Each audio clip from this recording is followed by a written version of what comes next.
स्वागत है आपका न्यूज इंडिया में और मैं हूं आपके साथ मुस्कान। रोहतक के मेयर मनमोहन गोयल ने न्यूज इंडिया की टीम से खास बातचीत की है, जिसमें उन्होंने लोगों से एक बड़ी अपील की है। क्या कुछ कहा, सुनिए। रोहतक शहर सफाई के काम में वो काफ़ी आगे नाम ख्याति प्राप्त कर रहा है, लेकिन अभी हमारा सपना पूरा नहीं हुआ। आप सबका हमें बहुत सहयोग चाहिए और आप दे भी रहे हैं, लेकिन एक फ्रंट पर जो घर में कूड़ा निकले, गीला सूखा, बार बार आपसे निवेदन कर रहे हैं उसको अलग अलग करने का। गीले को अलग करो और सूखे को अलग। सूखा तो हमारी कारपोरेशन की गाड़ियों को दो, लेकिन गीला जो है उसकी खाद बनाओ। उसके लिए जो जॉइन चाहिएगा वो हम कारपोरेशन की तरफ से फ्री देंगे। हमारे कंट्रोल रूम से आप श्री राम रंगशाला से ले सकते हैं और घर में खाद बनाएं ताकि आपका घर हरा भरा रहे। आपने बड़ा सहयोग दिया। हमने पिछले 2 सालों में लगभग 2.25 लाख पौधे रोहतक शहर में लगाए हैं और इस साल, क्योंकि पिछले साल हम कुछ कम लगा पाए, अब की बार हमने पूरा टारगेट रखा है कि हम 1 लाख से ज़्यादा लगाएंगे। किसी न किसी कारणों की वजह से रोहतक का पीजीआई लगातार विवादों में रहा है। यानी कह सकते हैं कि पीजीआई का विवादों से गहरा नाता है। कभी मरीज का सही फैसिलिटी ना मिलना तो कभी दवाई ना मिलना। इसी कड़ी में रोहतक का पीजीआई एक बार फिर से विवादों में आ गया है, लेकिन इस बार समस्या खुद पीजीआई के कर्मचारियों ने बयां की है। दरअसल पीजीआई में कार्यरत सफाई कर्मचारी यहां की नीतियों से काफी परेशान चल रहे हैं। इस बारे में हमारी टीम ने सफाई कर्मचारियों से बात की तो उन्होंने कैमरे पर साफ तौर पर अपनी समस्याओं के बारे में बताया। सफाई कर्मचारियों का कहना है कि ना तो उन्हें समय पर सैलरी मिलती है और जितनी सैलरी उन्हें मिलती है वो भी उनके ड्यूटी पर मौजूद होने के बावजूद भी काट ली जाती है। वहीं कर्मचारियों का आरोप है कि कुछ कर्मचारियों को, जो सफाई कर्मचारी छुट्टी पर होते हैं, लिखित में छुट्टी भी दे दी उन्हें जाती है। उसके बावजूद भी उनके अधिकारियों द्वारा उन कर्मचारियों को तनख्वाह भी दे दी जाती है और उनकी हाजिरी भी लगा दी जाती है। मैं पीजीआई की प्रधान हूँ, गीता काजल, और मेरी 4 वार्ड में ड्यूटी है। और मेरे को कोविड हो गया था तो मेरे को रेस्ट पे चली गई। मैं 1 महीने के तो क्वारंटाइन पे भेज दिया गया। 1 महीने के बाद जब मैं आई, मेरे को कमेटी वालों ने 21 दिन का पहले रेस्ट दिया, फिर मेरे घर वाले को हो गया, फिर हम दोनों को मिलाकर 28 दिन का रेस्ट दिया गया। मैं उसके बाद 28 तारीख को जब ड्यूटी पे आई तो मेरे को सेंट्री कहता है तेरे को कोविड नहीं हुआ, तू झूठ बोलती है। उसने बोला मैं तेरी तनख्वाह नहीं दूंगा। मेरी तनख्वाह, मेरा सुपरवाइजर था उस टाइम, क्या नाम था उसका, राजीव, वो था। उसने हाजिरी लगा रखी थी, सेंटर ने मेरी हाजिरी काट दी।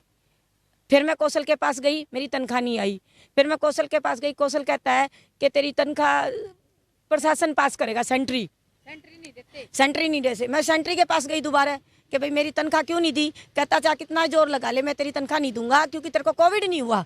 मैं आपको इस खबर में साफ तौर पर बताना चाहूँगा कि डीएम जो हैं यहाँ डॉक्टर ध्रुव चौधरी हैं, ये लोग अपनी कंप्लेंट लेकर, इनको कोविड हुआ था, इनके हस्बैंड को भी कोविड हुआ था और तनख्वाह काट ली गई है। सैनिटरी जो इनके इंस्पेक्टर हैं, वो जो लोग इनको जो है मजबूरन मतलब इस तरीके से दबाव दे रहे हैं कि इन लोगों की तनख्वाह जो है वो काट ली जाती है।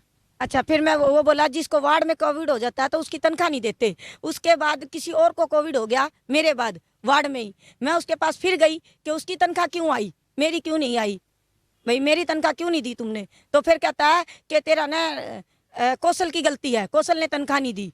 कौशल कहता है सेंट्री रोहिला की गलती है कि रोहिला ने नहीं दी। फिर आखिरी में जब सारा निचोड़ हो के 3-4 बार मैंने पूछा, सेंट्रियों के पास भी गई, मैं सबके पास गई, आखिरी में ये निचोड़ निकला कि राजीव सुपरवाइजर ने तेरी हाजिरियों के नीचे ये नहीं लिखा कि कोविड हो गया है तुम्हें, यानी मेरी तनख्वाह गोल कर दी गई। ये एक तो टाइम पे सैलरी नहीं मिल रही, तनख्वाह कट रही है हमारी, ड्यूटी करने के बावजूद भी तनख्वाह कट रही है। और जैसे एक गीता थी, वो कोविड हो गई थी, उसकी सैलरी बिल्कुल नहीं मिली। ये हर महीने जैसे ना टाइम पाते, इन्हों बताओ 28 तारीख का कोई टाइम है, गरीब आदमी के खावर के वो करे।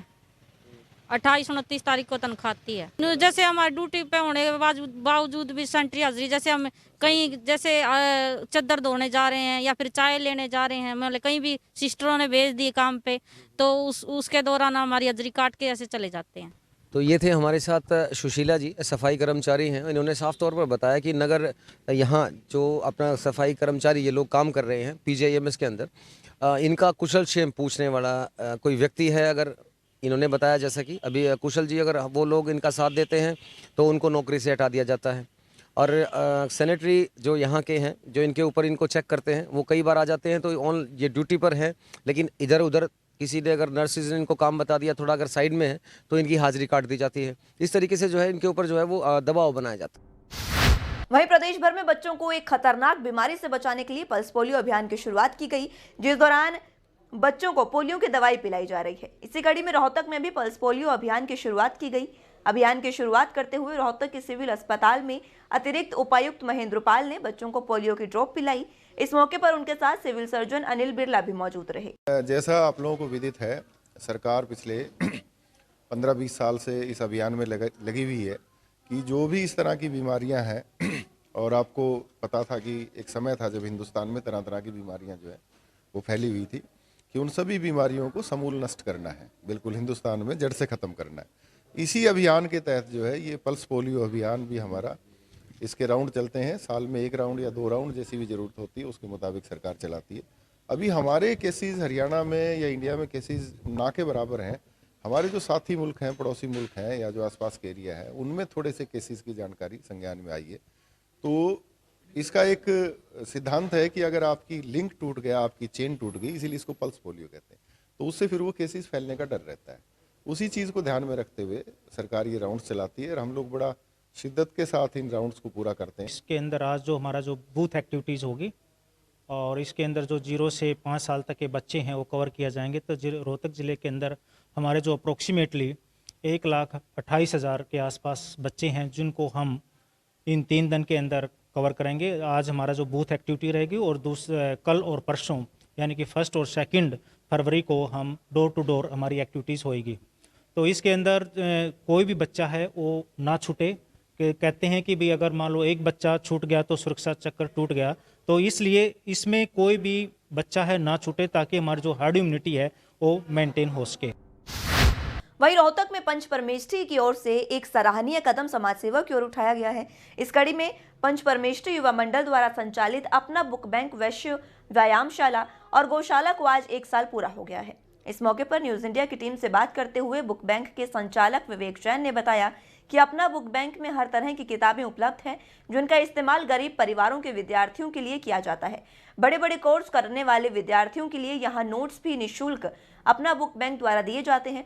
आज यहाँ एक कार्यक्रम के आयोजन के दौरान रोहतक के मेयर मनमोहन गोयल भी मौजूद रहे, जिन्होंने हमारी टीम से बात करते हुए बताया कि किताबों का हमारे जीवन में बहुत अधिक महत्व है और अपना बुक बैंक की ये पहल बहुत ही अच्छी पहल है, जिससे गरीब विद्यार्थियों को सहारा मिला है। आज हम आपको दिखा रहे हैं रोहतक के व्यायामशाला में एक ये बुक बैंक, अपना बुक बैंक के नाम से एक यहाँ हम लोग पहुँचे हैं। हमारे साथ विवेक जैन जी हैं, ये संचालित करते हैं यहाँ पर। ये पूरा का पूरा जो है किताबों का संग्रह यहाँ इन्होंने इकट्ठा किया हुआ है, और ये लोग फ्री ऑफ कॉस्ट जो है पढ़ने के लिए किताबें यहाँ से मुहैया कराते हैं। हमारी संस्था ने आज से 1 साल पहले अपना बुक बैंक की शुरुआत की थी। पंच परमेष्ठी मंडल हमारी संस्था है जो ये संचालित करती है। और इस संस्था में क्या है कि हम जो भी हमारे घरों में जो किताबें बच्चे पढ़ने के बाद जो रखी रहती हैं एक्स्ट्रा, जो तो हम लोगों से ये रिक्वेस्ट करते हैं भाई रद्दी वाले को ना बेचें, वो किताबें हमारे को डोनेट करें। और जिन बच्चों को रिक्वायरमेंट रहती है वो यहाँ आते हैं, हम उनको फ्री ऑफ कॉस्ट बुक्स मुहैया कराते हैं, उनका आधार कार्ड लेते हैं और उनसे पूरा फॉर्म फिलअप करा के उनसे किताबें देते हैं। जब उनका सेशन कंप्लीट हो जाता है उसके बाद वो बुक हमारे को जमा करा देते हैं और नई सेशन की बुक हमारे से ले जाते हैं। इसमें विशेष बात तो ये है कि भाई इस अभियान में 2 बातें हैं कि एक तो बहुत सारे पेड़ जो हैं वो कटने से बच रहे हैं और रद्दी फैलने से बच रही है, और तीसरी बात क्या है कि बहुत महंगी महंगी किताबें इस तरह के भी बच्चे हैं जैसे जो बड़ी बड़ी IIT की और MBBS की जो कोचिंग लेते हैं। अब जो बच्चे कोचिंग नहीं ले पाते तो हमारे पास सैकड़ों की संख्या में नोट्स हैं यहाँ पे, तो बच्चे जहाँ इंस्टीट्यूट नहीं जा पाते वो नोट्स से भी अपनी पढ़ाई करते थे। तो उनका वो भी जो बच्चे नहीं मतलब पढ़ाई का सपना भी उनका पूरा हो रहा है, किताबें दे रहे हैं, और साथ में जो अति आवश्यक है किसी को नहीं हो पाती तो उनको हम स्टेशनरी भी अवेलेबल कराते हैं।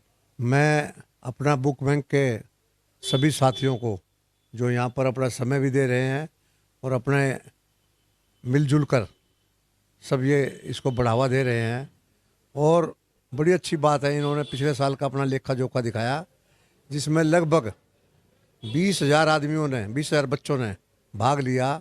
किसी ने दिया है और किसी ने लिया है, दोनों की जगह काम आया, वरना ये किताबें जो है रद्दी में जाती और इनके ऊपर लोग चाट पत्ते बनाकर खाते।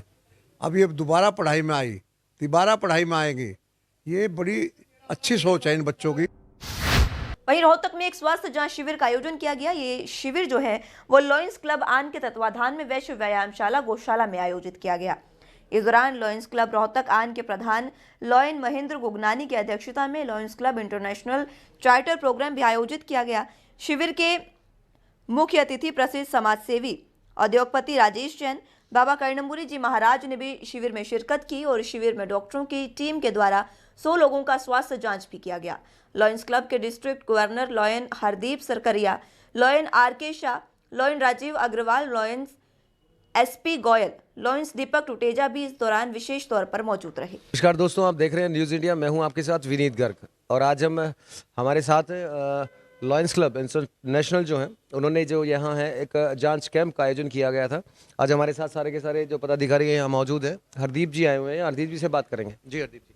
हाँ जी, आज Lions club international district Tinsukia A3 की तरफ से जो आज का ये आयोजन किया गया उसकी शाखा है लायंस क्लब रोहतक आन और जिसके प्रधान महेंद्र गुगनानी जी है और उनकी पूरी टीम ने आज एक मेगा जांच प्रोजेक्ट लगाया था मेडिकल का, जिसमें दांत और पूरी तरीके से मेडिकल के लिए चेकअप का कैंप लगाया गया था। और ये बड़ी ही हमारी जो लायंस क्लब रोहतक आन है बड़ा ही डेडिकेट क्लब है और इस कोरोना महामारी में इन्होंने बहुत ज़बरदस्त काम किया। अभी तक 14 इन्होंने ब्लड डोनेशन कैंप लगाए जिसमें लगभग 700 के करीब अभी तक ब्लड यूनिट इकट्ठे कर चुके हैं। और इन्होंने पर्यावरण के ऊपर जो ट्री प्लांटेशन है उसके ऊपर भी 4000 से ज़्यादा पौधे लगाए हैं। हम कोशिश ये कर रहे हैं समाज को ज़्यादा से ज़्यादा समर्पित करें, अच्छे अच्छे काम करें। ट्री प्लांटेशन भी किया हमने, ब्लड कैंप की किए हैं हमने, ट्रैक्टर ट्रॉली पर, ऑटो पर रेडियम टेप भी लगाई है। लगातार 1 हफ्ता कैंप चलाया है। लोगों को समय समय पर ज़रूरतमंदों को राशन वगैरह भी दे आते हैं। सारे काम ऐसे करते हैं और कोशिशें करते रहेंगे। कोविड के लिए भी किया हमने काम, कोविड में भी किया हमने। मास्क भी बहुत बांटे हैं, सैनिटाइज़र बांटे हैं, लोगों को समझाया भी है। सड़क सुरक्षा सप्ताह में भी जोर दे रहे हैं।